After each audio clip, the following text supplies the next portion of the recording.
Produção Podcast Clio.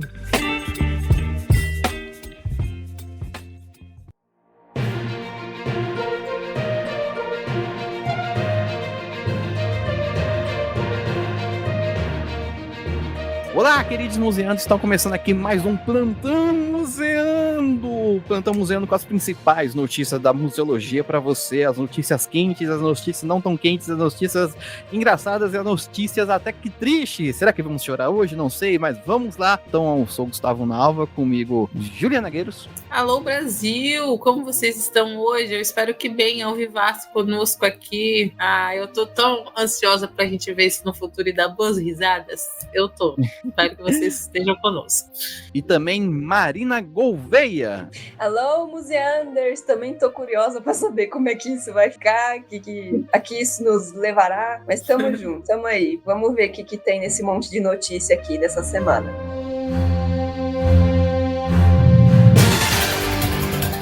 A volta daqueles que nunca foram, desapropriações e alteração de terminal. O plano de Tarcísio para mudar a sede do governo de São Paulo. Já estava na hora. Salvador terá o primeiro centro cultural do Banco do Brasil no Nordeste. Ladrão que rouba ladrão. Escândalo no museu. O curador é acusado de roubar mais de 1.800 itens da coleção. Histórias, nossas histórias. Dias de luta, dias de glória. E a Casa das Histórias. Salvador inaugura espaço com foco na história de pessoas negras e indígenas. Cortando na carne, Museu da Diversidade demite quase 50% e tem setores completamente esvaziados. Quem é o Jurassic Park perto de Uberaba? Uberaba, em Minas Gerais, é classificada como Geoparque Mundial da Unesco. E é isso, vamos às nossas notícias.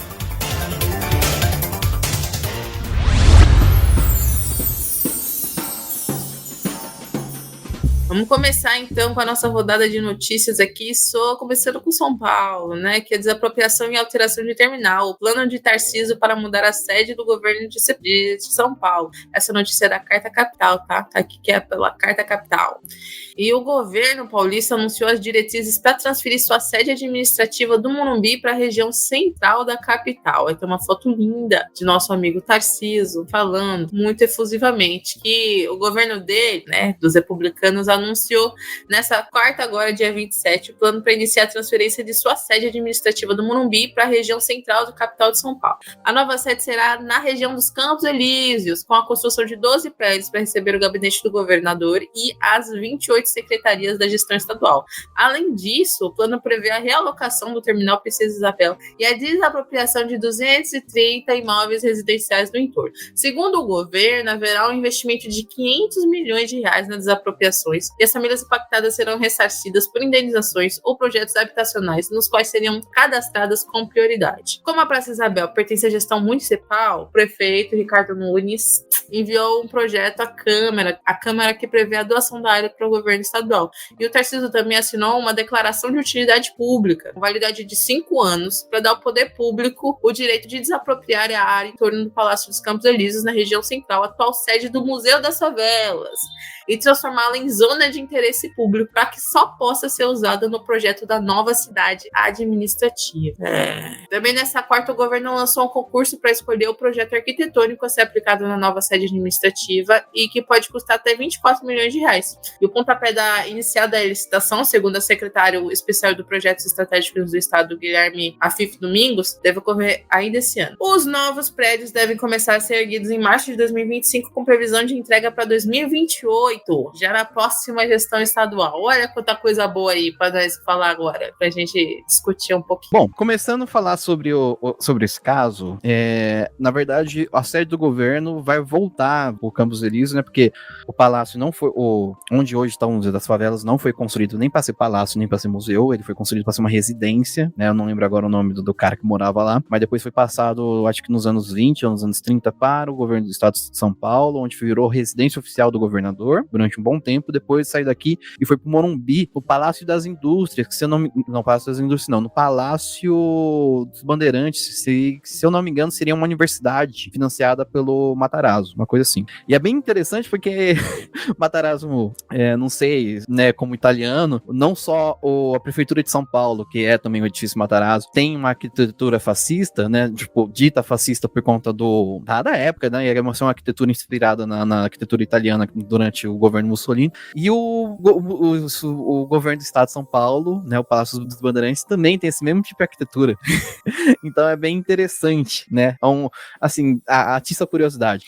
Mas, na verdade, por isso que é a volta daqueles que não foram, assim, né, a volta da sede do governo do estado para o Campos dos Elíseos, que era o bairro das elites, né, hoje Morumbi, nem tanto Morumbi, mas Morumbi é o bairro das elites, e o governo foi para lá também, e ao que a gente entende, faz parte de um plano de revitalização da área, né, mas a gente colocou que é a volta daqueles que ainda não foram, porque o estado nunca deixou de estar lá, principalmente presente na força das polícias, né, as polícias sempre estão lá, e conta de repressão, então a gente entende aí algumas coisinhas, então é bem polêmico, fico chateado por tirar o Museu das Favelas daquele local que é um local que traz a discussão, né, é um local que, por ser ele, traz uma discussão bem legal da gente fazer sobre por que o Museu das Favelas está num palácio que foi a sede do governo do estado de São Paulo, por que ele tá ali, também tava no meio da Cracolândia, assim, agora a Cracolândia tá espalhada pela cidade toda, inclusive, tem alguns jornalistas aí que vão fazer algumas análises dizendo que a Cracolândia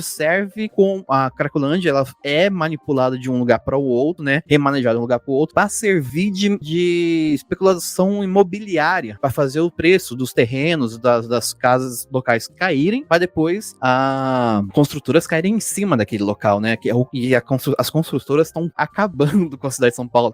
A Rua Augusta daqui a pouco vai ser uma rua vazia, uma rua sem alma nenhuma viva lá, porque tanto prédio que estão construindo naquele local. Algum comentário aí? Sim. Não, e revitalização é brincadeira, né? É brincadeira, né?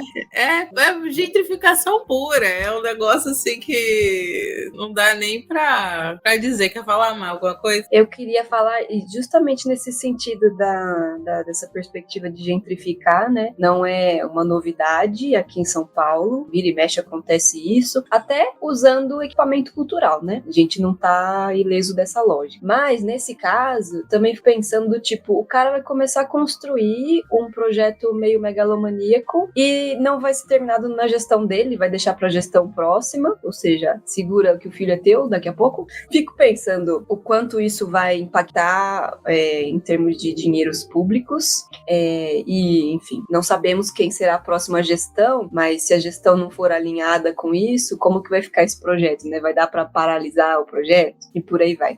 Mas também fiquei pensando no nosso último episódio com a Teresa e o Pietro, e o quanto de coisa que vão achar para construir, que vão achar enterrado lá nessa região, durante essa hipotética construção desses, sei lá quantos prédios aí, para alocar secretarias de Estado. Fico também triste com a questão de mexer no Museu das Favelas, que é um museu recente, né, um museu novo, e para onde é que ele vai, né? Eu não sei ainda. Se alguém souber aí, eu ainda não fui atrás disso. Enfim, fico pensando também, e se a obra não der certo? Tandam, tananã. E outra coisa, lá ali perto do terminal Princesa Isabel, se eu não tô doida, tem uma baita de uma estátua lá num pedestal, não tem não? Sim, na praça. Tem. Né? Se eu não me engano, Marechal Deodoro, se não me engano. Tem uma história interessante sobre aquele cavalo, sobre a estátua do cavalo, que ele foi feito no Museu de Artes Ofício, se eu não me engano, e para fazer uma campanha de inauguração daquele cavalo, eles fizeram um almoço dentro da barriga do cavalo. Porque ele é feito de bronze, então ele é oco. Então eles fizeram um almoço, um jantar ali. Eu vou pegar essa pesquisa e vou mandar pra você depois. Que coisa horrível. Dentro do cavalo de bronze. Então, mas é que eu tava pensando se vão retirar aquela estátua de lá, porque quem que é mesmo aquela figura? Enfim, é uma figura que simboliza a tal da cultura dominante, né? Da tal da história oficial aí, desses ícones todos da nossa história. Peraí, vou pesquisar quem é pra gente parar. Marechal Deodoro. O próprio ditador! República das Espadas. Quem fica e quem sai, né? Engraçado cara. Entendeu? Então, eu tava aqui quebrando a cabeça pra lembrar o nome da criatura, porque eu falei, se não tirarem essa escultura estalta de lá, vai significar uma coisa muito esquisita. Uhum. Tipo, vamos mexer em tudo, menos nela. Mas tá. Não, Porque ela vamos tá mexer com as num pessoas. pedestal gigantesco, né? Você bota é um aí Eu acho que ela tá movimento. tombada. Se eu não me engano, ela tá tombada. E daí? Dá pra te tombar, né? A gente tomba ela, nós tomba ela também aqui, ó. Só um comentário. Ali na Praça Princesa Isabel, na frente do terminal, a gente tinha antigamente o Hospital Pérola Barton, que era o hospital de referência à saúde da mulher, que ficava na Brigadeiro. O Hospital Pérola Barton, eu fiz até um vídeo, tá lá na Museando, gente, no Instagram. O hospital, ele pertencia à Cruzada Pro Infância, né? O prédio pertencia à Cruzada Pro Infância, e o governo tirou de lá, porque, né, tava pagando aluguel, tudo, então eles decidiram fazer um prédio só pra saúde da mulher. Então, um prédio já público, né? Não pagar aluguel, essas coisas. E outras justificativas também. E fizeram ali na Praça de Princesa Isabel. Então, foi a primeira aproximação do Estado. Colocar um museu e um hospital referência da saúde da mulher ali na Praça de Princesa Isabel. Coisas assim que a gente vê que não é do nada que acontece. Não são coisas do nada que acontece. Já tem uma aproximação, já tem um plano, um planejamento já. Sim. O que vão fazer com a região, né? Não, eu não consigo desvincular a própria noção de cidade. A Raquel Ronick, ela tem um livro, O que é cidade? Do Primeiros Passos. Olha, ela explica exatamente o que está acontecendo agora, só que no começo da criação, tipo, da saída do feudalismo para a urbanização, industrialização, etc. Tipo assim, a gentrificação é como o Gu disse, é uma questão de valorização de espaço, né? Porque as indústrias realmente começaram a criar os mercados imobiliários. Então isso tudo é sobre dinheiro, sempre foi, sempre vai ser. Tanto que, até para fundamentar um pouco isso, no vídeo que o Tarcísiozinho fala, ele fala que é um conceito moderno, que a gente vai fazer uma parceria público-privada no centro administrativo. Ou seja, isso é puro suco de neoliberalismo, é o puro suco do que a gente entende hoje enquanto cidade, uma cidade neoliberal que visa lucro e que visa basicamente não as pessoas. Até porque, me digo aí, eu quis morrer quando ele falou assim, a gente vai revitalizar, né? É pra revitalizar no espaço que hoje é Cracolândia. Tá bom, você vai revitalizar pra quem? Porque pelo que eu entendo de revitalização é você ter um espaço para as pessoas que estão na Cracolândia e fazer um espaço legal para as pessoas que estão na Cracolândia e dar casa para as pessoas das Cracolândias. Mas assim, a revitalização nesse espaço é claramente uma expulsão secundária das pessoas que estão na Cracolândia. E mais do que isso, expulsão das pessoas que moram em casas lá também. Isso tudo volta o que a Raquel fala da questão da especulação imobiliária e da gentrificação. Então, tipo, é uma coisa que acontece desde sempre e a gente tá aqui retomando de um jeito ainda mais pesado do que a gente tem agora, né? E, enfim. Aí, tá bom. Aí, vamos revitalizar. E o Museu da Favela vai pra onde? Onde tem mais gente? Gente, é um negócio claro. Assim, as pessoas da Cracolândia, elas se juntam porque é um mecanismo de proteção, de força, etc. Tem a mesma ideia de uma questão das favelas, do Museu das Favelas, essa questão de comunidade, de junção, de colar junto, etc. Qual é o apelo de você colocar todas as instituições do governo, né, lá para a população e do museu? Olha qual é o apelo realmente de revitalização que isso teria do que a gente investir no Museu das Favelas, por exemplo, que é o que realmente traz gente. As pessoas, eles não querem gente, eles não querem revitalização, pelo que eu entendo. Não sei se deu pra entender, mas assim, é um negócio tipo assim, tá muito na cara o que eles querem, que São Paulo sempre quis. Mas enfim, eu tô na Bahia, é outro nível, aqui é outra coisa. Só pra gente finalizar, vocês viram as fotos do projeto arquitetônico? Eu vou tentar depois colocar aqui, mas, gente, aqueles quadradão de vidro, assim, eu fico me pensando, será que esse estranhamento que a gente tem, o pessoal que teve dos anos 30, dos anos 20, quando teve contato com a Art Deco, com a Art Nouveau, também é o mesmo tipo de estranhamento que a gente tem? Porque, mano, eu não consigo olhar pra esse pedaço de vidro e achar, tipo, assim, eu acho até realmente bonito, assim, mas o que tem de especial, né? Mas tudo bem. bem. E, gente, vai sair 18 linhas de ônibus que passava lá pelo Praça Isabel. 18. O tanto de gente que vai parar de usar ali. Gente, que absurdo! Estão fazendo uma mini Brasíliazinha. Uma mini Brasília ali, né? E ele nem vai estar lá pra sentar a bunda. Desculpa. Ele não vai estar lá pra sentar e falar. Queremos pelo menos que não. Ele não vai estar lá. Queremos que não. Sei lá, né? Vamos para a próxima notícia.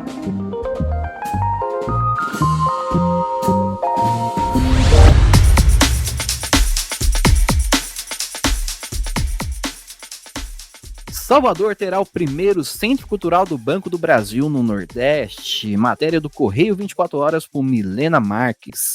Matéria do dia 23 de maio. Teatro Vila Velha será mantido no espaço que ganhará um cinema e áreas de lazer. Não há previsão de inauguração. Conhece esse teatro, Ju, Vila Velha? Yes. Sim. Vamos lá. Localizado no bairro do Campo Grande, em Salvador, o Palácio da Aclamação foi escolhido para ser a sede do primeiro Centro Cultural do Banco do Brasil, CCBB, no Nordeste. O acordo foi assinado pela instituição privada e pelo governo do estado da Bahia. Instituição privada? O Banco do Brasil é privado? Não lembrava disso. Da Bahia, na noite dessa sexta-feira, dia 22, em evento especial na futura sede do CCBB. O primeiro centro desse tipo foi inaugurado no Rio de Janeiro em 1989 e atualmente, além do Rio, o projeto alcança outros 3 grandes centros do Brasil: São Paulo, Belo Horizonte e Brasília. A capital baiana foi escolhida para receber o novo CCBB por dialogar com os aspectos contemporâneos. Meu Deus, que palavra é essa? Estratégia de investimento do Banco do Brasil. Eu não faço ideia de que palavra seja essa. Eu acho que foi escrito errado. Abre aspas. Essa terra inspira culturas em todos os poros. Em todos os cantos. A Bahia é a artéria de cultura deste país. Então, nada mais justo do que um centro cultural na Bahia, afirma o presidente do Banco do Brasil. De acordo com Paula Saião, diretora de marketing e comunicação do Banco do Brasil, a estrutura e a história por trás do Palácio da Aclamação foram fatores que impulsionaram a escolha. É um prédio super bonito que vai virar este equipamento muito importante para todas as vertentes, mas que já tem um teatro e que faz parte da cena cultural da Bahia, afirma. Aí tem mais um pouquinho aqui. Vamos construir esse CCBB. A gente, como a matéria já falou, a gente tem outros 3, que 2 deles, que se eu não me engano, 2 deles eu tenho certeza que ficaram em antigas agências do Banco do Brasil, que é de São Paulo, aqui no centro de São Paulo, no Triângulo Histórico, e o do Rio de Janeiro. Eu já visitei 3, do São Paulo, Rio de Janeiro e Minas. Vocês já visitaram alguns outros, meninas? Eu já estive de Brasília. Olha, você gabaritou, então? Eu não gabaritei. Eu não fui no do Rio. O de Minas o do Rio é maior, que tem de Minas é pequeno, mas é bonito também, fica ali na Praça da Liberdade. Minas eu também não fui não. É bom ir, porque na Praça da Liberdade tem um Circuito da Liberdade, tá visitar vários museus lá, inclusive beijo pro pessoal da Casa Fiat que já gravou com a gente. Eu só fui no de São Paulo mesmo, mas tô profetizando aqui que logo mais estarei no CCBB de Salvador, né? Me contratem. Olha aí, ó, vai estar, com certeza. Eu tenho uma pergunta. Eu entendo que, por um lado, ter um CCBB por questões de trabalho, ou mais oferta de trabalho, é bom, né, no lugar. Mas, tô pensando como que pode ser o contexto aí, Ju, porque é uma instituição privada se apropriando desse espaço, certo? Como é que isso aí funciona aí? Porque aqui é normal, né? Aqui em São Paulo isso acontece, é considerado aceitável, né? Quando considerado a gestão... quarta-feira. É considerado uma quarta-feira. A gestão privada, né, de recursos culturais. E aí, sim. como que é isso? Aqui tem também muito essa parceria público-privada, questão prefeitura e instituições, tipo instituições privadas de gestão. Então não chega a ser uma parceria público-privada mesmo, mas é uma parceria entre o público e o privado, não é como uma app que nem é em São Paulo, é um pouco diferente, mas também funciona. Agora, como a você diz questão de população, como a população se volta a isso, aqui levando em conta que Salvador, né, cada vez mais, também historicamente foi construído a partir do turismo, aqui quanto mais espaço de cultura, do jeito que for, porque que separa mesmo, assim, são as instituições museológicas da universidade, né, da UFBA, o Museu de Arte Sacra, o MAFRO, e os memoriais, os museus que têm essa parte, e o resto, poucas coisas são realmente, né, 100% públicas, assim, falar bem a verdade. Então funciona assim como também, quanto mais dinheiro, né? É mais ou menos nesse sentido mercadológico também. Se alguém tiver alguma, né? Se quiser comentar aí. Eu acho interessante o caso de ser o primeiro no Nordeste, já que a gente tem no Sudeste praticamente quase todas as capitais, menos no Espírito Santo, né? Menos em Vitória, em Brasília, e outras regiões tipo Sul e Centro-Oeste e Norte também não tem. Então, e eu acho engraçado porque a gente brinca, né? A Caixa Econômica é para o pessoal, para a população pobre no geral, e o Banco do Brasil é para funcionário público, né? Os bancos públicos, né? E a Caixa em si, ela tem vários centros culturais. Eu estive em Recife agora, e tem um centro cultural do Recife, é uma coisa louca que eu fiquei pensando, porque quem conhece o Marco Zero de Recife, sabe que são 4 prédios, assim, de vista para o Marco Zero. Tipo assim, quem tá em cima do Marco Zero olhando para a cidade, no lado direito vai ser a Caixa, o Centro Cultural da Caixa, aí vai vir o Palácio do Comércio, que é da Associação Comercial, que dá pra visitar, um prédio histórico bonito, lindo. Tem um outro lá, outro prédio que eu não lembro agora, mas também é de uma instituição, mas tá fechado a visitação. Tem uma lata de óleo na esquerda, que é um prédio completamente fora do contexto da praça, assim, que antigamente naquele prédio era uma agência do Banco do Brasil. E era uma agência linda, assim, pra gente ver por fotos. E é uma agência que dava, tipo assim, se tivesse se mantido lá e fizesse um CCBB lá, cara, fechou o rolê ali da praça, sabe? O Centro Cultural da Caixa de um lado, Banco do Brasil, né? Centro Cultural do Banco do Brasil do outro, e aqueles outros 2 prédios lindos ali no meio. Então, é estranho tá chegando só agora, né? E outra coisa que a gente pode problematizar aqui também é o financiamento desses bancos, desses locais que vão ganhar dinheiro em cima do dinheiro que emprestam para locais capitalistas, né? No incentivo a centros culturais. A gente tem o Centro Cultural do Itaú, a gente tem Farol Santander, a gente tem CCBB, a Caixa, né? Então, é interessante como essas grandes instituições vão investir em cultura e muitas vezes vão ditar a cena cultural dos locais onde elas estão inseridas, né? Quem nunca foi, tipo assim, pelo menos quem de São Paulo, quem nunca foi... tem várias pessoas que... Não falaram quem nunca, né? Porque tem muita gente que não foi, mas tem várias pessoas que foram assistir filme no Itaú, foram visitar o Centro Cultural do Itaú, é um dos últimos que fecham ali na Paulista, sabe? Então é bem interessante a gente pensar a relação disso, do capital com o financiamento desses centros culturais. E Sim. Se o capital tá financiando esses centros culturais, quem que vai criticar o capital, entendeu? Qual é? Quem vigia os vigilantes, não é? Não, mas e por que Salvador, né? Porque não esse lugar mais perdido, não perdido, né? Obviamente todo lugar é encontrado, que é lugar. Mas esse lugar menos estratégico, qual é a estratégia de ser em Salvador, no antigo Palácio do Governador, no antigo passeio público, que era um passeio público, acho que até o final do século XIX era um passeio público, que tá também o Teatro Vila Velha. Como que o Teatro Vila Velha, que é um cubículo que foi implantado lá num processo também de como algo revoltoso, assim, era um espaço de oficina, um espaço a contrapelo, né, do que se entendia aquilo ali, porque o espaço público era onde a grande elite andava para fazer os seus contatos, né, era o grande LinkedIn da época. Mas o palácio, e esse palácio gente, quando vocês vierem, vai ser logo, é enorme, era utilizado para festa, para coisas, né, era enorme. Então é um espaço que tem que ser muito discutido também. Eu tenho uma dúvida. Chama Palácio da Aclamação, né? Agora eu não lembro. Eu tô com a Palácio do Governo na cabeça. Palácio da Aclamação, isso. Tá aclamando o quê? É aclamação do quê? Aí você me apertou sem me abraçar. Peraí. Desculpa. Cadê os meus baianos no chat? Vamos lá. Cadê, galera? Venham, vamos ver.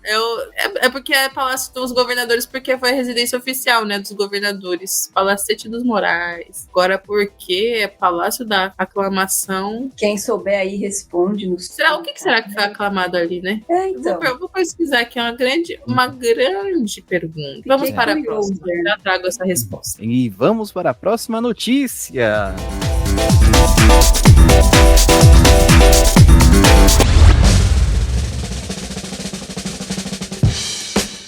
Próxima notícia está aqui comigo e é um tema que pessoalmente eu acho interessante.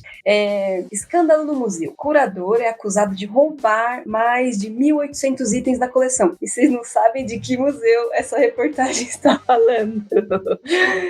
Vamos lá, vou ler aqui. O Museu Britânico está processando o ex-curador Peter Higgs, alegando que ele roubou mais de 1.800 itens de sua coleção. Higgs foi demitido em julho de 23. O anúncio inicial do museu, em agosto, sobre os aproximadamente 2.000 itens desaparecidos, roubados e danificados, não nomeou o Higgs, mas as notícias do Times de Londres e do Daily Telegraph rapidamente identificaram o veterano curador de obras gregas e romanas como culpado. Essa matéria, galera, é do site das Artes. Tem várias matérias bem legais aqui nesse site. Vamos lá. É uma matéria relativamente curta, né? Porque o cara tá sendo investigado ainda. Ele foi acusado, está sendo investigado. E aí diz assim: os itens desaparecidos, danificados e roubados eram pedras preciosas antigas e joias de ouro. Espertinho, né? Além de outras pequenas peças que não estavam em exibição pública. De acordo com a Associated Press, os advogados do museu disseram que Higgs, abre aspas, abusou de sua posição de confiança, fecha aspas, e levou os itens ao longo de um período de 10 anos. Uau! Abre aspas. Os itens que foram roubados do museu são de importância cultural e histórica, fecha aspas, disse o advogado do museu, Daniel Burgess. As ordens da juíza do Tribunal Superior, Heather Williams, incluem exigências para que Higgs liste ou devolva quaisquer itens do museu que ainda estejam em sua posse dentro de 4 semanas, bem como a divulgação de seus registros do eBay e do PayPal. Tipo assim, aparentemente estou deduzindo que ele vendia coisas pela internet. Ou comprava, sei lá. Enfim. Burgess também escreveu que Higgs tentou esconder suas atividades através do uso de nomes falsos, documentos falsos, manipulação de seus registros de museu e listagem e venda de itens por menos do que o seu valor estaria, né? Menos da tabela FIP dos valores dos itens de cultura aí, dessas joias. Essas alegações correspondem a relatórios anteriores de que Higgs listou alguns dos itens desaparecidos no eBay por apenas 51 moedas, dinheiros. Obviamente o Higgs negou coins. Obviamente o Higgs negou essas acusações e a AP, que é essa Associated Press, informou que pretende contestar a reivindicação legal do Museu Britânico, mas não compareceu à audiência no último dia 26 de março, devido a problemas de saúde. Tem uma investigação policial andando em paralelo a isso. E olha que engraçado, que interessante, ó. As consequências do escândalo de roubo incluem a renúncia imediata do diretor do museu, Hartwig Fischer, a renúncia do vice-diretor, Jonathan Williams, uma análise independente que apela ao reforço da segurança do museu, né? E planeja uma documentação completa da coleção do museu em 5 anos, a um custo de 12.1 milhões de dinheiros, e apelos renovados para a repatriação de itens como os bronzes do Benin e os mármores do Parthenon de autoridades nigerianas e gregas. Tandam! Olha isso, gente! Eu acho que o cara, né, passou 10 anos, no mínimo, se valendo de tráfico de obras, né, como ele está sendo acusado aqui, e esse escândalo, o estourar desse escândalo se reverteu em pedido de repatriação de itens do Benin e peças gregas, né, porque o cara era especialista em Grécia e Roma, né. Eu achei bem interessante. Uhum. E aí, no último dia 15 de fevereiro, na sequência, né, o museu inaugurou uma exposição apresentando 10 das 351 joias recuperadas como parte de seus esforços para maior transparência. Tá bom. Cadê Birolina? Ai, Birolina. Cadê com as joias? É verdade. E aí eu só fico pensando, né, naquelas discussões todas já citou o Mário Chagas hoje, de cada museu tem a gota de sangue, né, das questões que a gente também traz aqui para os nossos episódios da Françoise Verger sobre decolonizar o museu, se isso é possível ou não, porque, né, este museu em específico, ele representa muita coisa de colonização, né, talvez o creme de la creme da colonização tá aí nesse museu, né? Enfim, as peças lá do Partenon estão lá, né? Aquele do frontão, assim, do Partenon. Estão lá no Museu Britânico. E, né, não foi um presente. Então, tá bom. Então, eu acho que essa polêmica aí de diretor, curador de museu que se beneficia, né? Que se autopromove e vende coisas por debaixo dos panos aí, coisas de valor cultural. Acontece, é um mercado que existe, é um mercado, ele existe, enfim, tem que ser combatido sempre que possível, né? E você imagina o tanto de obra que tem. Se ele roubou muito, e o povo foi descobrir só agora, imagina o quanto de coisa. Demoraram, exato. Demoraram pra dar falta. Imagina, o curador dele, nossa, eu tinha tanta coisa ainda mais pra pegar, porque pra só dar falta agora, é muita coisa, Pois é bastante coisa, E o Museu Britânico, inclusive, que tem pilhas e pilhas de coisas que eles pilharam, né, tem uma história interessante, que é quando eles começam a descobrir as placas de argila na Mesopotâmia, né, da Mesopotâmia, e ali a escrita uniforme, e a França e a Inglaterra vão ter uma corrida particular para ver quem roubava mais essas placas, né, quem fazia mais escavações e pegava. E o Museu Britânico e outras instituições ali da Europa estão cheias dessas placas, essas tabuetas de argila, que até hoje não foram traduzidas. Sabem traduzir, tem a capacidade de traduzir, sabem, né?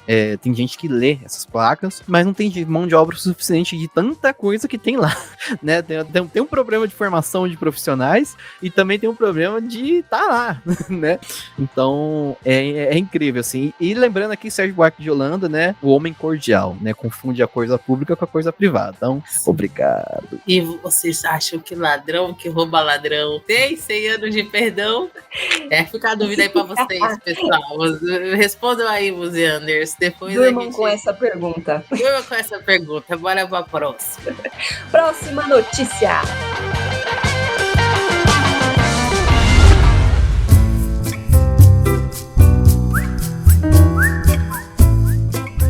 Casa das Histórias de Salvador inaugura espaço com foco na história de pessoas negras e indígenas.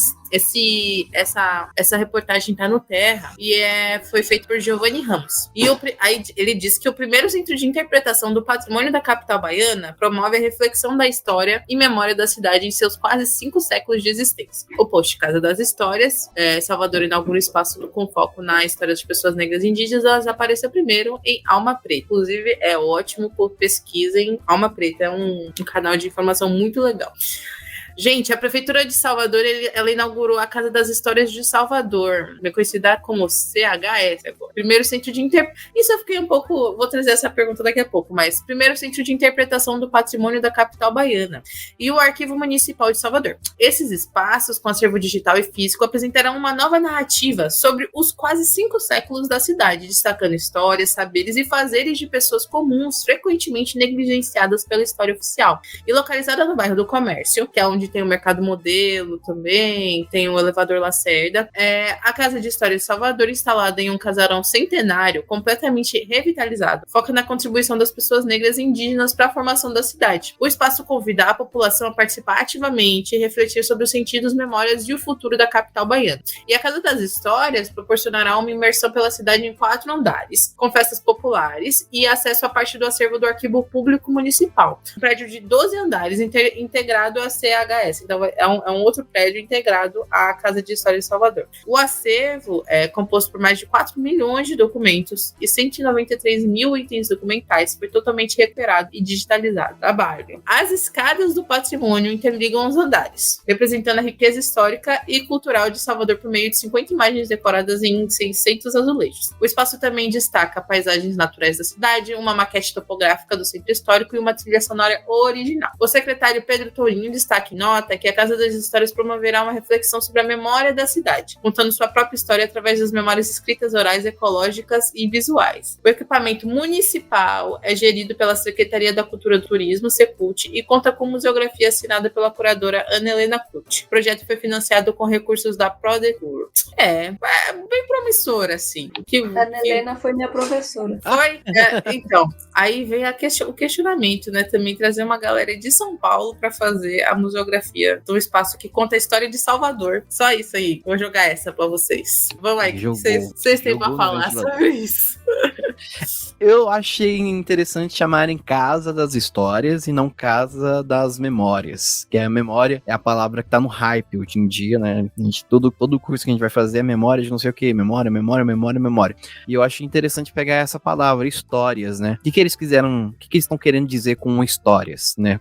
Por que é histórias? Como que de quem? História? De quem são essas histórias? De quem? E assim, e parênteses aqui, nada contra a Ana Helena, tá? Que ela é incrível, a museografia ficou show. Gravar com nós. Mas só pra fazer esse disclaimer aqui, mas assim, né, galera? Não, sim, tem que fazer o disclaimer, tem que fazer o apontamento, né? A gente faz a crítica, mas não joga pedra, né? A gente olha, a gente analisa e tenta fazer uma crítica construtiva sobre o trabalho. É que é interessante fazer um local de histórias referentes a um museu, municipal, é um espaço municipal que vai contar histórias municipais, histórias locais, né? Então, não que não dê para uma pessoa de fora dê para fazer, né? Tipo assim, mas seria interessante a gente entender como foi o processo de criação, o processo de consultas, como que a população de Salvador participou disso, né? Então, se eu quiser, o pessoal da Casa da Memória quiser gravar com a gente, explicar esse processo, estamos de microfones abertos aí.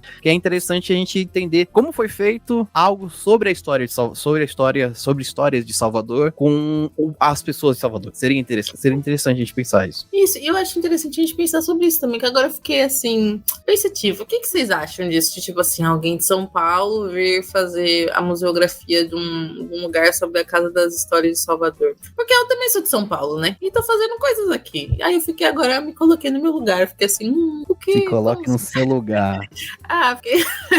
Nossa, eu dei uma gargalhada autona aqui. Que engraçado. Desculpa. Tudo bem. Fiquei assim, olha aí, eu me batendo comigo mesma. Porque eu acho realmente importante a gente ter a participação, querendo ou não, né? Mas eu acho que aqui, assim, pelo que eu vejo, né? Esse movimento de participação das pessoas daqui para as coisas daqui tá maior agora. Sinto isso. Porque não era assim, né? Enfim. Posso trazer uma hipótese? Yes. Eu tava aqui com uma dúvida, né? Tá escrito na reportagem que a Casa das Histórias é um centro de interpretação do patrimônio. Aí eu fiquei me perguntando, que raios é um centro de interpretação do patrimônio? Isso é um museu? Eu fiquei tipo assim, exato. Isso é um centro cultural. O que é, né? O que é um ponto de memória? O que é? Não sei. Aí eu fiquei curiosa mesmo, né? Se é uma coisa que eu não conheço, se é um conceito que eu não conheço, ou é uma coisa nova que inventaram aqui. Por quê? Pegando outros elementos aqui, é um equipamento cultural, né, do município. E cadê? Ele diz aqui que ele é gerido pela Secretaria de Turismo. Secretaria de Cultura e Turismo. Secretaria de Cultura e Turismo. E aí, foi financiado com recursos do Prodetur, que também deve ser um fundo de turismo. Sim. Aí eu fiquei pensando se, por ser, assim, tô interpretando aqui, né? Eu tô vendo muitos elementos do turismo influenciando na cultura. Isso é ótimo. ótimo, desde que seja bem planejado, né? Não tô dizendo que esse lugar foi mal planejado, não conheço. Mas talvez... Nós não visitamos ainda. Mas talvez eu fico pensando, se fosse uma iniciativa da cultura, da museologia aí, talvez esse detalhe de ter contratado um profissional do mesmo estado, pelo menos, fosse uma coisa que eles pensariam, entendeu? Ou, como é um equipamento municipal, pode ter rolado aquele lance de licitação, sabe? Quem é o proponente aqui que faz a proposta mais em conta para fazer esse bagulho que a gente quer fazer aqui? Aí eles abrem um processo de licitação, em teoria, se ele for honesto, né? É a empresa que cumpra os requisitos lá financeiros e burocráticos pega. Então pode ter sido algo nesse sentido também, né? Não sei, só falei um monte de coisa. Botei mais lenha na fogueira. Faz sentido, porque é numa licitação que, tipo, de uma licitação realmente, tipo, se não for colocado no edital que tem que ser de Salvador, pode ser de qualquer lugar, então... Bom, eu achei interessante também o que a Marina apontou, porque é Secretaria de Cultura, é uma secretaria que é algo envolvendo cultura e turismo, e eu acho interessante Salvador ter uma Secretaria de Cultura e Turismo, coisas juntas, unidas. Sei que na maioria das cidades, assim, pelo menos que eu conheço, né, não vou dizer o Brasil todo, que eu não conheço do Brasil, mas a maioria das cidades que eu conheço, que eu tenho contato, são coisas distintas, separadas, tem orçamentos diferentes, tem orçamentos completamente diferentes, até mesmo no órgão na instância federal. Na instância federal a gente tem o Embratur, né, tem o Ministério do Turismo e o Ministério da Cultura, né, e em São Paulo também a gente tem a Secretaria de Turismo e a Secretaria de Cultura e Economia e Indústria Criativa, uma coisa assim. Isso aí mesmo. Tem indústria no meio. Criativa. Eu acho interessante a junção dos dois, sabe? O que Salvador procura com isso? Juntar turismo e cultura, assim.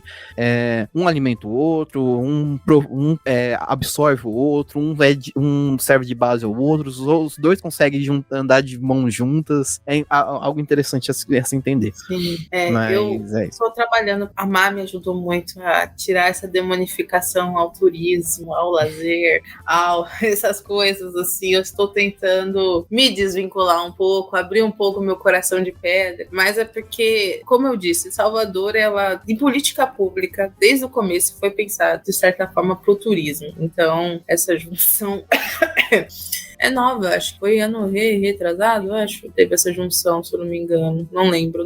Posso estar dando informação falsa aqui. Mas ia acontecer de alguma forma, realmente para ter essa força de realmente monetária, assim. Que o turismo aqui, minha gente. Não, e é interessante que, assim, a gente pode ver o turismo de diversas formas, e o turista de diversas formas, e o turista não é necessariamente a pessoa que vem de fora. A gente tem que pensar, para quem a gente vai construir esse turismo? Aqui a gente tem em São Paulo. Desculpa, gente, a gente bate na tecla de São Paulo porque, vocês entendem. Quem tá olhando pela câmera, eu tô mostrando aqui o passaporte do Vale de Roteiro de São Paulo, que é uma iniciativa do governo da cidade de São Paulo, que são vários roteiros na cidade e que são gratuitos, e a maioria das pessoas que fazem são da cidade de São Paulo, assim, então é um turismo, não tô falando que São Paulo é exemplo, não é, São Paulo não é exemplo, mas assim, são coisas que, assim, é pensado a um turismo interno. As pessoas da própria cidade podem ser turistas, elas podem praticar o turismo dentro da sua própria cidade. Sim. Salvador faz isso, será? Até porque muitas das pessoas que moram em São Paulo não são de São Paulo. Elas são daqui, ou são do Nordeste, ou são de qualquer outro lugar. Então elas per se já são turistas, né? Se a gente for pensar assim, cada vez mais que eu saio de São Paulo, cada vez mais eu percebo que São Paulo é tudo, velho. Tipo assim, todo mundo tá em São Paulo. Não tem... Eu acho muito doido isso. Enfim. Como diria Belchior, São Paulo é a maior cidade do Nordeste, né? A maior cidade do Nordeste. Então, posso falar por mim, eu sou neto de duas pessoas pernambucanas, né? Meu avô e minha avó que são Severino e Severina, e meu avô por parte de mãe que é João Gomes, que ele é lá de Pombal, na Paraíba, né? Então, vamos para a próxima notícia.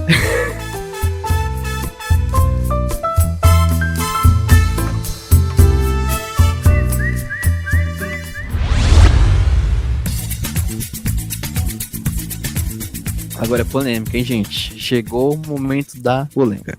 Vamos lá. Esse eu vou gravar com reverb. Aqui, ó. Museu da Diversidade demite quase 50% e tem setores completamente esvaziados. Olha, o reverb aqui funcionou. Então, vamos lá, sério agora. Ex-funcionários dizem que... desculpa. A matéria é do Carta Capital, por Caio César, do dia 1º de março. É uma matéria antiga, mas vale a pena a gente falar sobre. Museu da Diversidade demite quase 50% dos setores e tem setores completamente esvaziados. Ex-funcionários dizem que já acumulavam funções e que demissões afetaram principalmente pessoas LGBTQIA+, e racializadas. O museu segue fechado desde junho de 2023, sem previsão de reabertura. Vamos lá, matéria. O Museu da Diversidade Sexual, localizado em São Paulo e mantido pela Secretaria de Cultura do Estado, teve 12 dos 29 colaboradores demitidos nesta quinta-feira, dia 29 de fevereiro. Com os cortes, setores de educação e museologia ficaram sem nenhum funcionário. Dos 12 funcionários que tiveram um contrato encerrado pela Secretaria de Cultura, 10 eram contratados sob regime CLT e 2 atuavam como estagiários na instituição. Segundo esses funcionários ouvidos pelo Carta Capital, a justificativa dada para a demissões seria o baixo orçamento previsto para 2024. Os cortes ocorreram logo após os questionamentos feitos pela Secretaria de Cultura referentes aos valores salariais que, somados, ultrapassaram o valor previsto estipulado no orçamento do último quadrimestre de 2023. Embora os salários questionados pela Secretaria de Educação e Cultura fosse para cargos de direção, os funcionários demitidos recebiam valores abaixo da tabela instituída pelo Instituto Odeon,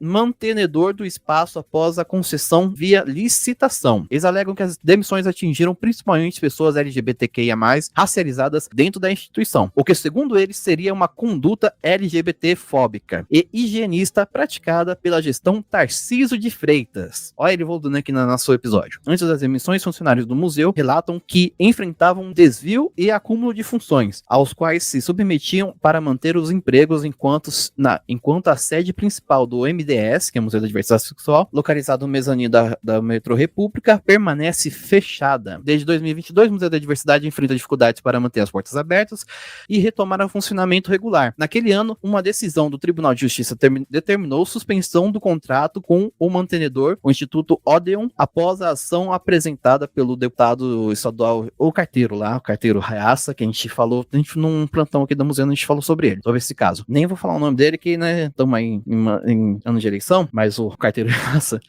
que apontou possíveis irregularidades na prestação de contas e questionou a aplicação de 30 milhões destinados à instituição para ampliar o espaço. Gente, quem conhece o Museu da Diversidade, é um espaço pequenininho dentro do Metrô República, bem pequeno. E aí precisava de uma apreensão, porque conta da potência, do quão grande aquele espaço era, aquele museu é, né? Do tão grande de potência que ele tem, né? Embora a decisão não obrigasse o fechamento do museu, o afastamento do instituto responsável pela gestão impediu legalmente o funcionamento pelos 4 meses seguintes. Em agosto de 2022, após uma vitória na justiça, o espaço tentou reabrir com a exposição do ODREG, mas foi rapidamente fechado em sequência pelas reformas de ampliação do espaço até junho de 2023.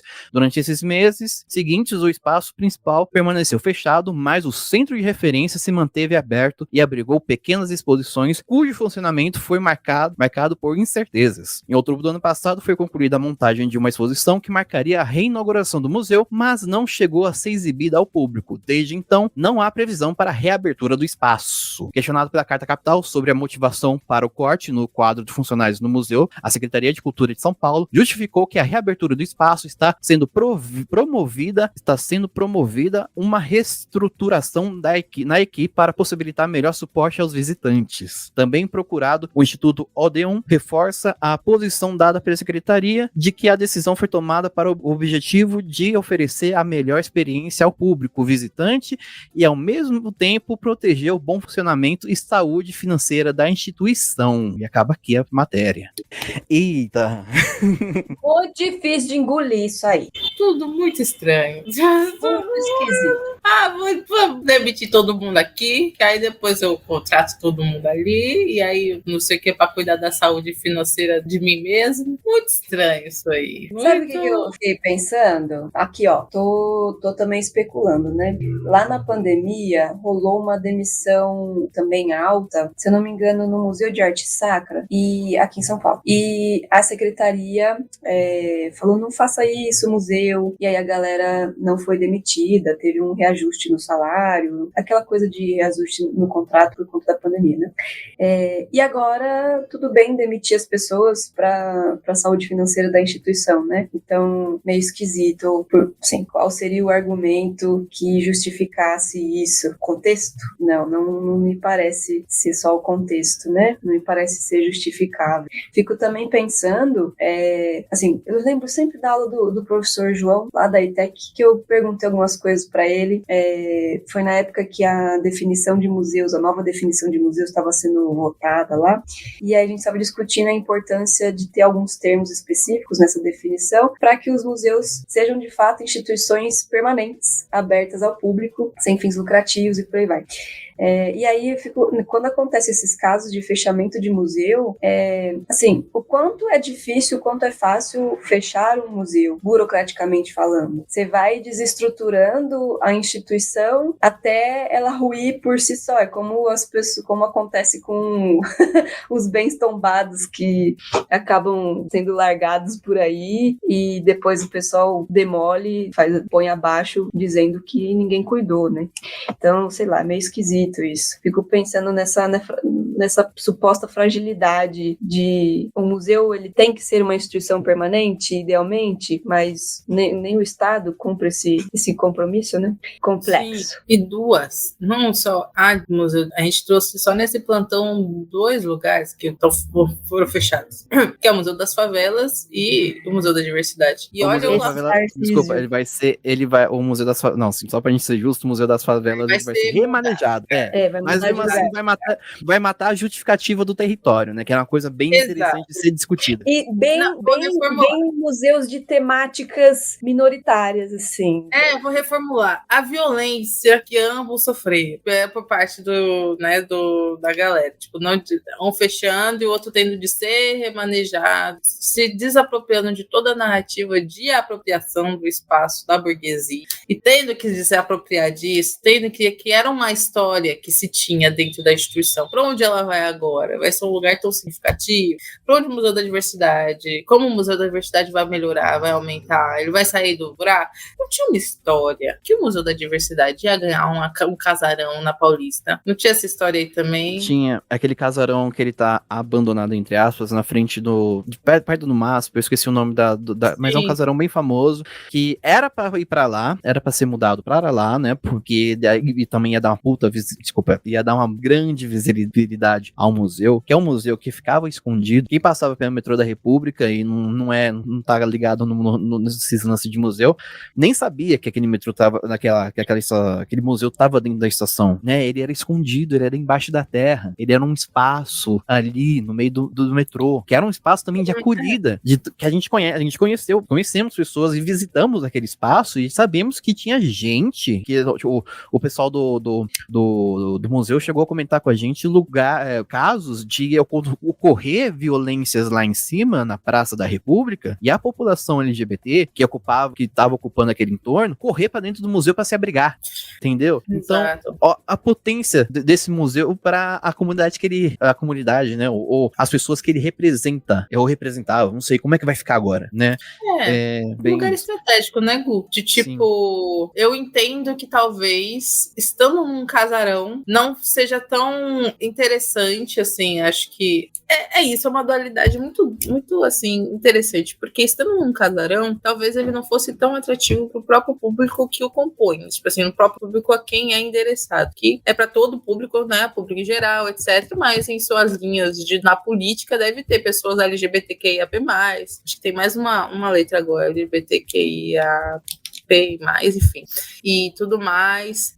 Num casarão talvez não fosse tão atrativo, justamente porque a gente entende que muitos museus, na sua monumentalidade, são para afastar, né? Então, estando dentro do metrô, talvez seja uma potência também, potência é uma palavra que a gente sempre repete, né? Mas seja uma possibilidade de aproximação também, né? Mas tem que ser muito bem utilizado esse lugar enquanto estratégico, muito bem utilizado, porque senão ele simplesmente cai no esquecimento do cotidiano, assim. Porque museu e cultura, como diz o nosso amigo Gilberto Gil, tem que ser comum, tem que ser uma coisa ordinária, né? Tem que ser uma coisa de en passant, você tá lá e vê, mas tem que ser muito bem feito, São essas nuancezinhas que a gente tem que pensar. Eu também fico muito triste que o Museu LGBTQ, né, o Museu da Diversidade tenha sofrido mais uma violência, né, porque é como se fosse a mimetização da violência diária das pessoas que estão ali representadas. Então, tipo, me cai muito triste, me cai muito, assim, realmente a quem interessa.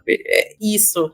Por que a sucateação, o sucateamento desses espaços, o sucateamento é tão meticuloso? Parece que a gente tá vendo essa história faz muito tempo já. Desse vai, desse volta, desse fica, desse não vai do Museu da Diversidade. Então, e é uma insegurança que pessoas diversas têm. Então, assim, pra mim o museu é muito a vida mesmo. Você já citou hoje, o museu é muito a vida mesmo, assim. A gente consegue ver as questões do dia a dia acontecendo nas próprias expressões burocráticas do museu, né? Triste. Vamos aguardar. Eu só quero reforçar aqui quem são as pessoas que são demitidas, né? Quando a gente fala sobre o educativo ser a ponta de lança, o educativo ser a ponta de frente, ser a frente, ser o chão do museu, o primeiro, é o contato direto do museu, é o educativo que vai não utilizar, eu não vou evitar a palavra denúncia, mas que vai evidenciar os silêncios da exposição, o educativo que vai trazer novas visões, o educativo que vai discutir aquilo ali, vai fazer a mediação, né? O que é museologia? Museologia é a relação entre o ser, o patrimônio e o meio, né? Os seres, o patrimônio e os meios. E a educação é justamente fazer a mediação entre esses três, né? Trazer silêncios, trazer perspectivas, evidenciar pontos. Então, o educativo, que é a ponta de lança, né? Muitas vezes, da própria exposição, é o afetado, é o primeiro a ser chutado, né? E a parte de museologia também, gente, o que é um museu sem a parte da museologia, né? Então, pois é. Então é bom a gente evidenciar esse caráter, assim, de quem são as pessoas que foram demitidas. Qual que é o motivo, entendeu? Porque, segundo a matéria, né, vou ter responsabilidade jurídica aqui e falar que, segundo a matéria da Carta Capital, que falou com os ex-funcionários, o salário era abaixo da tabela que a OS, né? Uma OS que cuidava do espaço. Então, é aquilo, né? Quem que a gente escolhe primeiro cortar na carne? Por isso que quando no editorial a gente colocou, que é cortando na carne. Bem isso. Vocês querem falar mais alguma coisa? Eu só quero dizer que, enfim, alguns colegas meus passaram por essa situação. Foi um processo traumático, né? Ver o desmantelamento do museu e eles tendo que manter o acúmulo de funções para dar conta de manutenção da vida, né? Pagar boleto. Então, sinto muito pelos colegas e, assim que possível, darei abracinho em todos. E a gente tem que Venham conversar com a gente. Será que eles querem conversar com a gente? Colegas, vocês sabem quem são vocês. Se vocês se sentirem à vontade, a gente topa conversar sobre isso aqui no Museando. Uhum. Mas também evidenciar esse caráter que são trabalhadores da memória, trabalhadores da cultura, antes de tudo, né? Antes de ser uma pessoa formada em história, antes de ser uma pessoa formada em geografia, em letras, essas coisas tudo, é um trabalhador que tá prestando um serviço, é a fonte de renda da pessoa. Sim. E ela tá dedicando horas e horas do trabalho da vida dela, tá dedicando horas e horas da vida dela para uma instituição que tem um papel fundamental de trabalhar com uma população invisibilizada durante muitos anos, né? Então, é isso. É esse caráter eu acho que a gente deveria pensar. Quem são as pessoas que são trabalhadores e por quê, né? Sim. E a de tudo são pessoas também, né, Vico? Tipo, pessoas que têm os seus direitos em lei garantidos, né? Cidadãos, são pessoas pessoas com fome, com vontade, enfim, com sonhos, né? Somos Não todos. só na lei, né, Ju, mas na prática também, né? A garantia Na dos prática, direitos. deveria, né, amiga? Eu bato na lei porque eu fico, gente, não é possível. Que existem Porra, leis que não velho. ficam na moda, né? Tem que estar na moda para acontecer. Eu fico assim, enfim. Gente, vamos lá, na prática, né? Mas vamos terminar para cima, que tá muito para baixo. Vamos terminar. Bora pra próxima?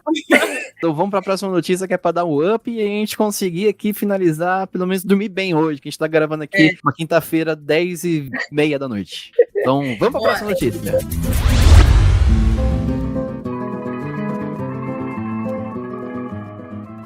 Uma notícia boa, gente. E aqui eu queria dedicar essa notícia a uma querida amiga minha, a Bela. Ela estuda geoparques. Bela, vem gravar com a gente. Então, assim, notícia fresquíssima. Eu vi, se eu não me engano, ontem no jornal que passa no meio-dia. Tava no almoço lá, marmitando. Vi a notícia que Uberaba, lá em Minas Gerais, é classificada como um geoparque mundial pela Unesco. Isso é muito importante porque vamos ler a notícia. Então, a cidade mineira é a 6ª localidade brasileira a receber da classificação. Aí tem uma foto lindíssima de um dinossauro, aquele pescoçudo que eu não sei, o Littlefoot, sabe? Eu não sei o nome científico dele. Seguindo. Uberaba possui relevância mundial no campo da paleontologia, por ser o local onde diversos fósseis de dinossauros foram encontrados. Aí, desceu demais. A cidade mineira foi reconhecida pela Organização das Nações Unidas para a Educação, Ciência e Cultura, a Unesco, como Geoparque Mundial. O reconhecimento é dado pela relevância internacional do município, com base em um conceito de proteção, educação, desenvolvimento sustentável. É a 6ª cidade brasileira a contar com o título internacional. Para concorrer ao título de Geoparque Mundial, a cidade de Uberaba enviou uma proposta à Unesco, destacando 3 pilares de atuação do município. 1. O local onde o Chico Xavier se revelou ao espiritismo mundial.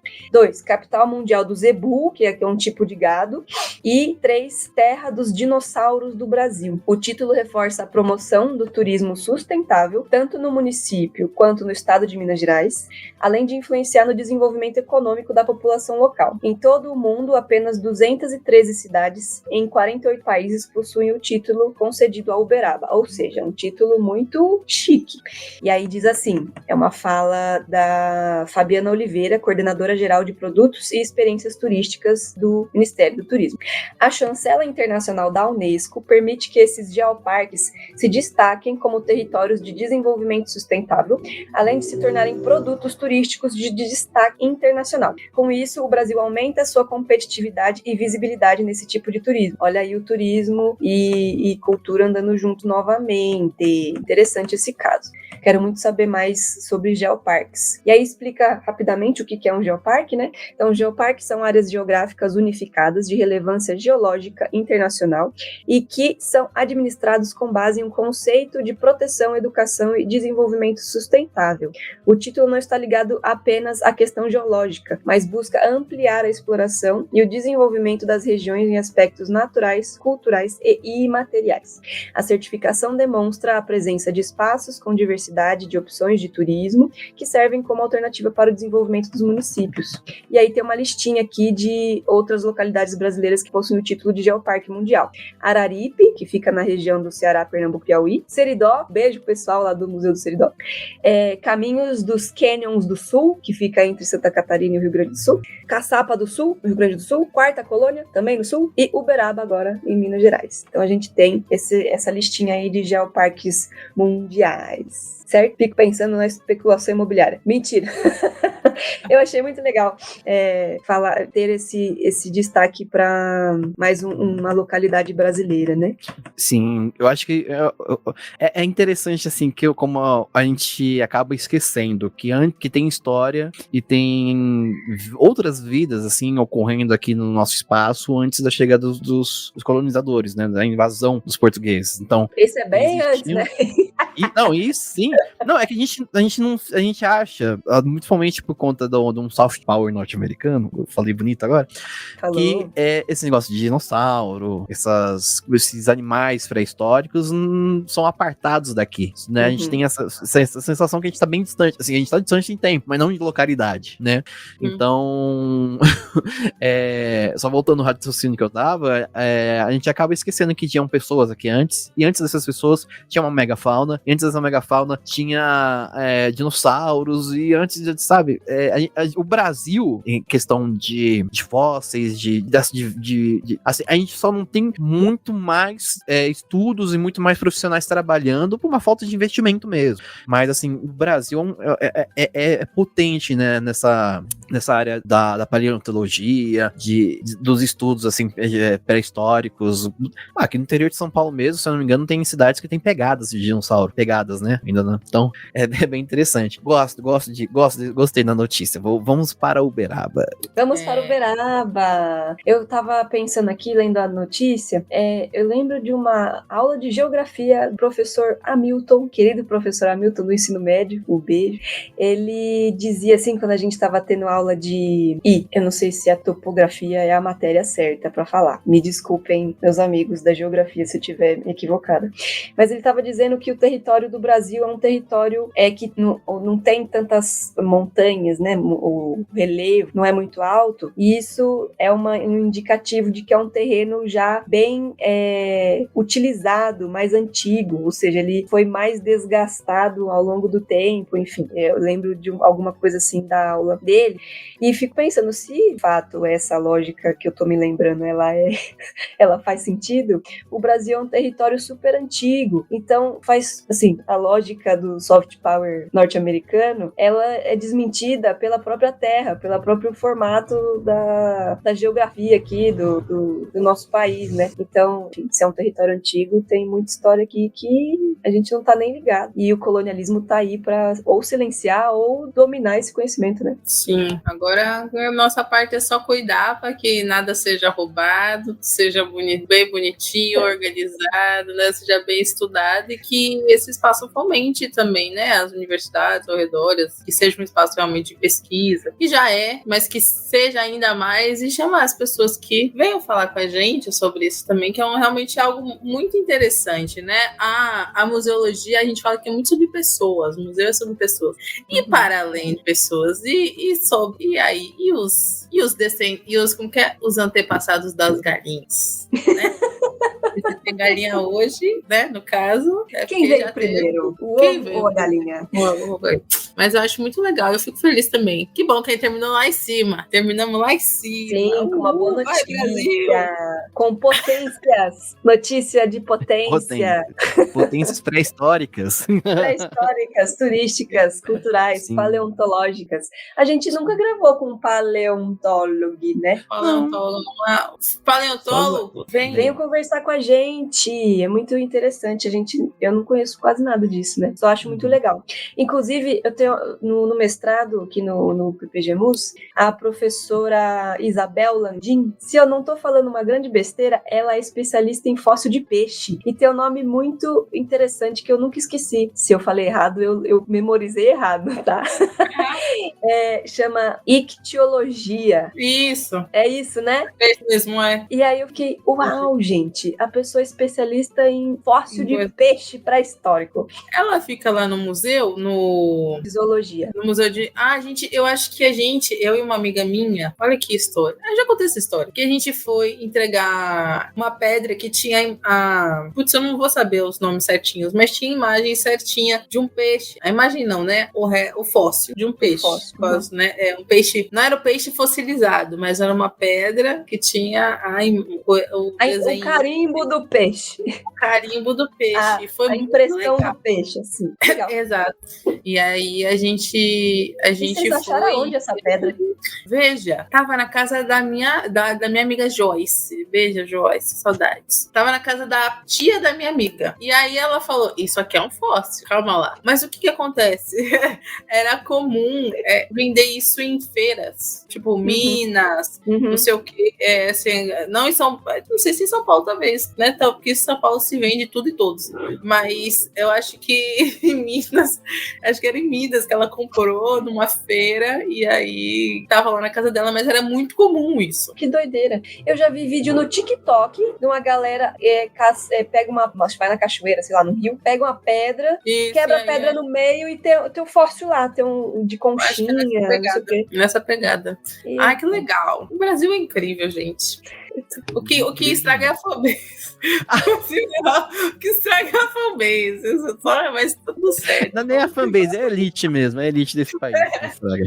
Né? Acho que foi o Gessé que falou, o Gessé Souza, né, que é Elite do Atraso, o livro lá. Não sei se não lembro se é o Gessé mesmo. Bom, é isso, né? Eu só quero confirmar que eu estudei bastante essa questão de geologia, de formação do terrenos, por conta da Serra de São Paulo, que é a Serra do Marco, isso que eu sou muito interessado. E é isso mesmo, Marina.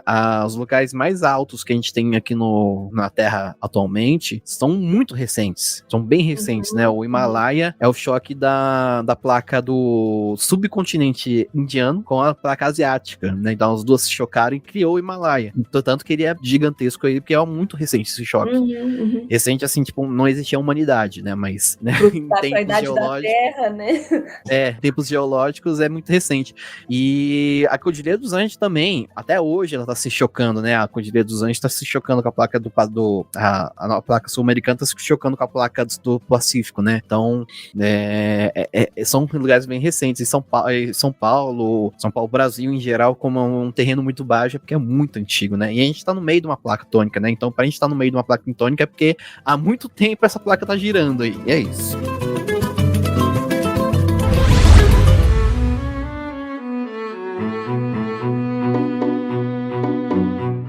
É isso, queridos ouvintes, muitíssimo obrigado. Você que está ouvindo isso no feed, depois, né, que está ouvindo o episódio no feed do Spotify, do seu aplicativo de podcast, sabe que a gente fez essa gravação ao vivo, então se você quiser ver as nossas carinhas e tudo, aqui esse episódio vai ao ar editado, né, mas se quiser ver toda a gravação nua e crua, é só ir lá no YouTube, vou deixar o link para vocês aí. E pessoal que tá assistindo a gente ao vivo aqui na gravação, ou que vai assistir depois no YouTube, um beijo gigantesco, muito obrigado pela companhia. Hoje foi um teste, a gente tá pensando em fazer mais, vamos ver, a gente vai analisar, vamos ver o que dá dessa live. Eu acho que foi boa, né? O que vocês acham? Qual é a impressão de vocês? Achei divertido. Yes. Mas não deu pra ser cancelada. Ainda bem. Mas aí fiquei com medo de caminhar pro cancelamento. Mas é isso, primeira gravação ao vivo, mesmo assim, você que tá ouvindo no feed foi editado, vocês vão ver que claramente foi editado, e agradecer aqui minhas companheiras, minhas camaradas de bancada. Primeiro, muito obrigado, Ju, por estar aqui. Eu sei que Ju tava doentinha essa semana, como eu falei pra ela, eu falei pra você, ó o Murilo aí, ó, um beijo, Murilo. Como eu falei pra você falei pra você e pra Mari, a mesma coisa essa semana, que vocês vão ficar bem e vai dar pra gravar, né, que a Mari também tava doentinha, mas muito obrigado, Ju, por participar hoje você foi esplêndida. Se não fosse você falar que ia ficar bem, eu tenho certeza que eu não teria ficado. Então, o prednisolona deu uma ajudada também, mas o Gu foi o principal do processo. Muito obrigada. Obrigada, gente. Estava com saudade de vocês já também. Nossa, eu me sinto adorável quando eu venho falar com vocês e eu venho falar com os museanders. Muito legal essa experiência ao vivo também. Não sei se ainda... Eu fico nervosa um pouco ainda, mas com o tempo de estrela, né? O tempo de TV, a gente melhora com o tempo, né? Fazendo uma escola, uma coisa assim, sobre... enfim. Muito obrigada. Beijo, galera. É isso. Obrigadão também, Mari, também foi tão esplêndida que foi. A gente tá topzera hoje. Estamos maravilhosos. Muito obrigado, Mar.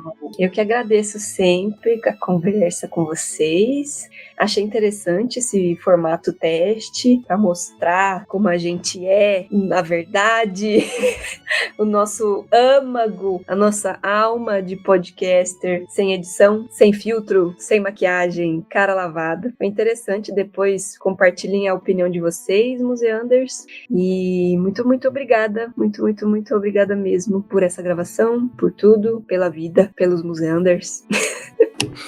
É isso. E agradeço você, querido ouvinte, ou querido assistente que tá assistindo a gente aqui. Muito obrigado pela presença. E é isso. Um beijo e até mais.